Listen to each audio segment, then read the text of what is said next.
Chapter 32, leading swiftly to the appalling marriage. The little minister bowed his head in assent when Babby's cry, "Oh, Gavin, do you?" leapt in front of her unselfish wish that he should care for her no more. "But that matters very little now," he said. She was his to do with as he willed, and perhaps the joy of knowing herself loved still begot a wild hope that he would refuse to give her up. If so, these words laid it low, but even the sentence they passed upon her could not kill the self-respect that would be hers henceforth. "That matters very little now," the man said, but to the woman it seemed to matter more than anything else in the world. Throughout the remainder of this interview until the end came, Gavin never faltered. His duty and hers lay so plainly before him that there could be no straying from it. Did Babby think him strangely calm? At the Glen Quharity gathering I once saw Rob Angus lift a boulder with such apparent ease that its weight was discredited until the cry arose that the effort had dislocated his arm. Perhaps Gavin's quietness deceived the Egyptian similarly. Had he stamped, she might have understood better what he suffered, standing there on the hot embers of his passion. "We must try to make amends now," he said gravely, "for the wrong we have done." "The wrong I have done," she said, correcting him. "You will make it harder for me if you blame yourself. How vile I was in those days." Those days, she called them. They seemed so far away. "Do not cry, Babby," Gavin replied gently.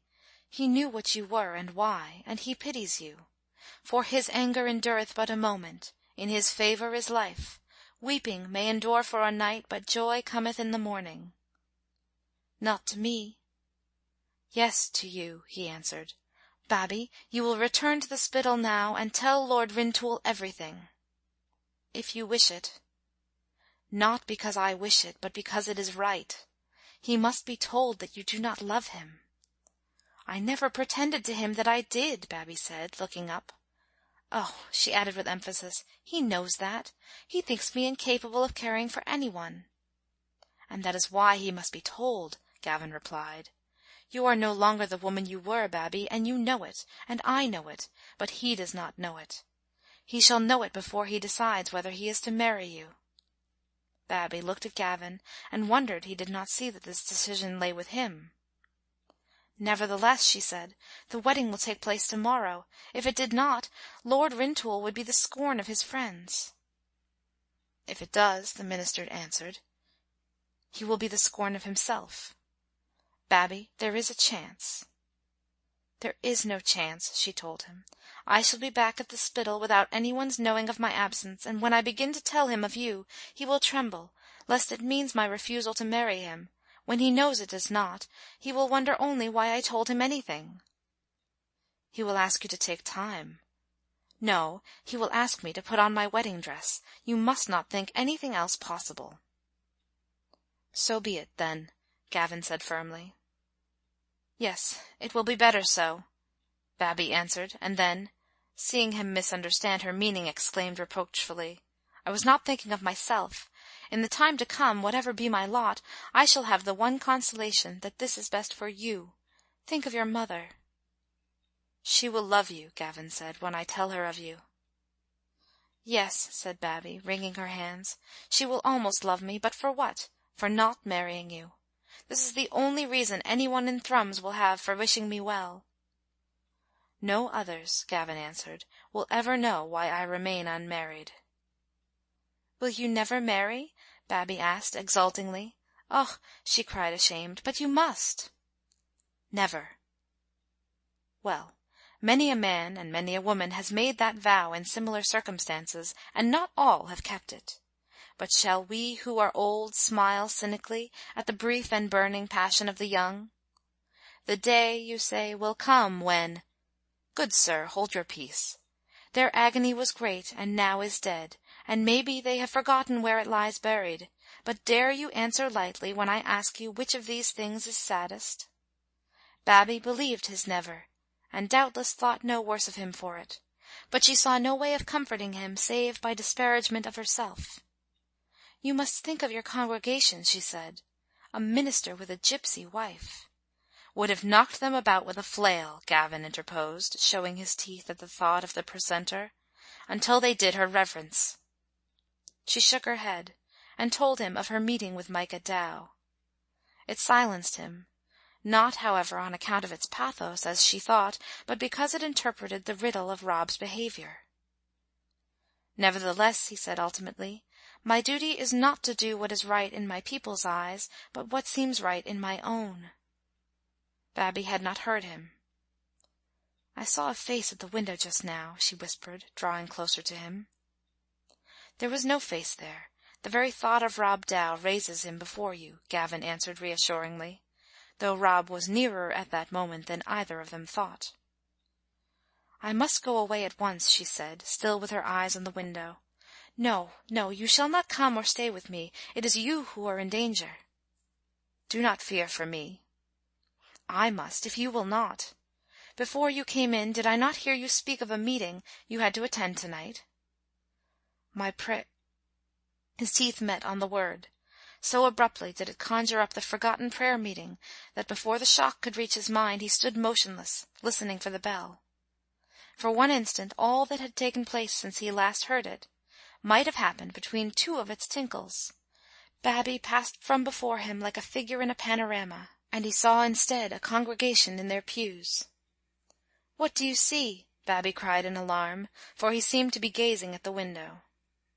"Only you," he replied, himself again. "I am coming with you." "You must let me go alone," she entreated, "if not for your own safety." But it was only him she considered. Then for the sake of Lord Rintoul. Were you and I to be seen together now, his name and mine might suffer. It was an argument the minister could not answer, save by putting his hands over his face.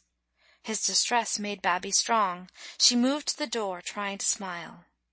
"Go, Babbie," Gavin said, controlling his voice, though it had been a smile more pitiful than her tears.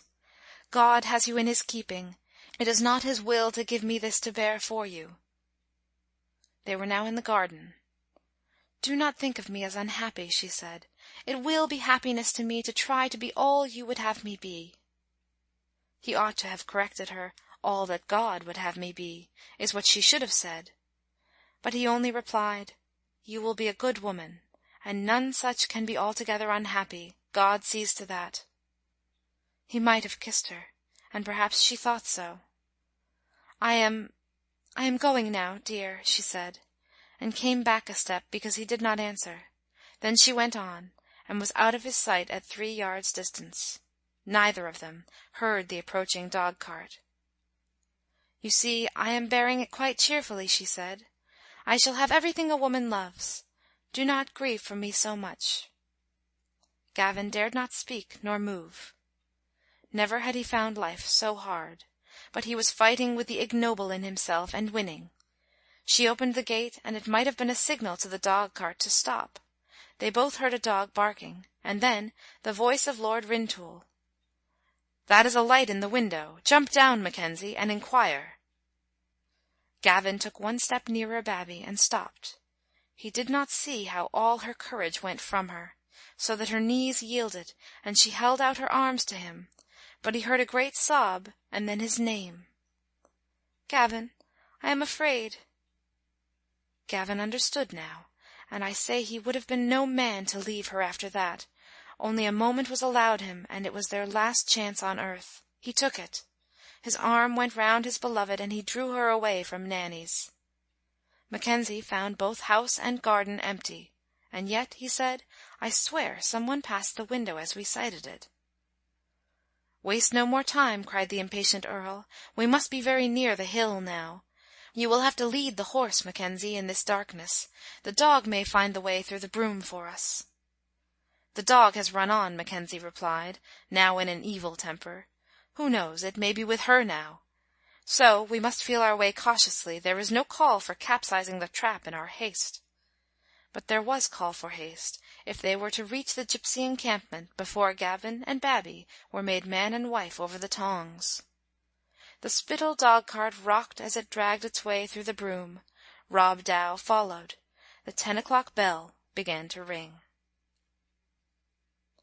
End of chapter 32.